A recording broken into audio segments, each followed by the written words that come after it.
So I guess when you're working with people, is there something that you see that's coming up for them that kind of keeps like holds them back from taking these steps?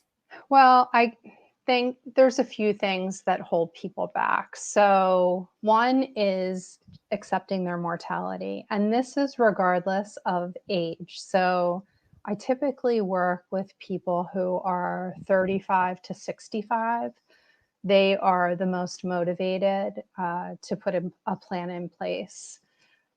But if they are like in good health and feel like they have a long road ahead of them yet to go, they may feel like, well, I don't need it yet. Which with the pandemic, I'm just so grateful because it is agnostic to age. And, it doesn't matter whether you eat kale every day or, Yeah. yeah, so it can affect everyone. So that's one thing that holds people back. Another thing is if their second in command is a child, an adult child, it can be a difficult conversation. Um, so the client of mine may be interested in creating the plan, but then when they want to engage their second in command, that is their adult child, it may be a little bit uncomfortable. It's a little bit emotional Mm, because you just have to think about, why are we talking about this? yeah. Um, but I'm so proud of some people who can actually they can get through that, and their adult children are grateful to be having that conversation while their parents are well, and really to understand everything. Yeah. And like you said, I think I've seen that where I've had clients who were in their late 50s, 60s and had a parent pass and nothing was together or set up.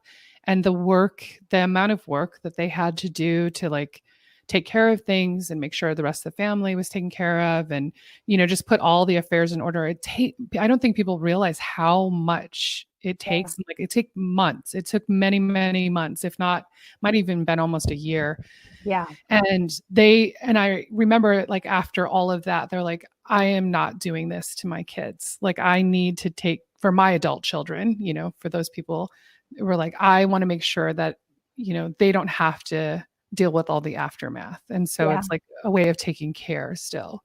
Yeah. So, It takes a person who has that compassion for the people who may be left to deal with things after they're gone.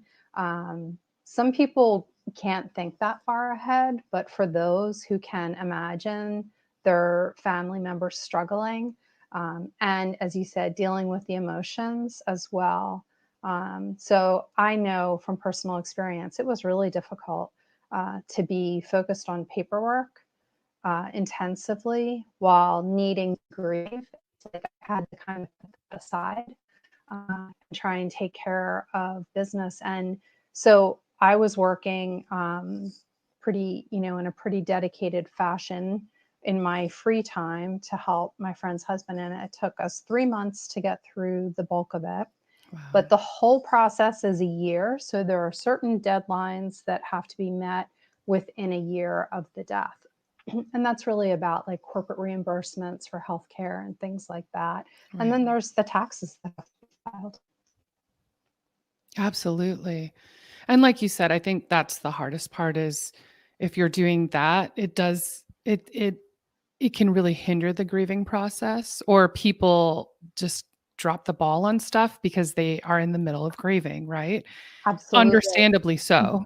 Yep. But that has big consequences, especially if the idea is like, oh, my business is my safety net for my family. Or, like even if they could sell the business, which I know that like it can take up to 2 years to sell a business. Like it's not a quick endeavor. So you got to keep it running until then, right? Right.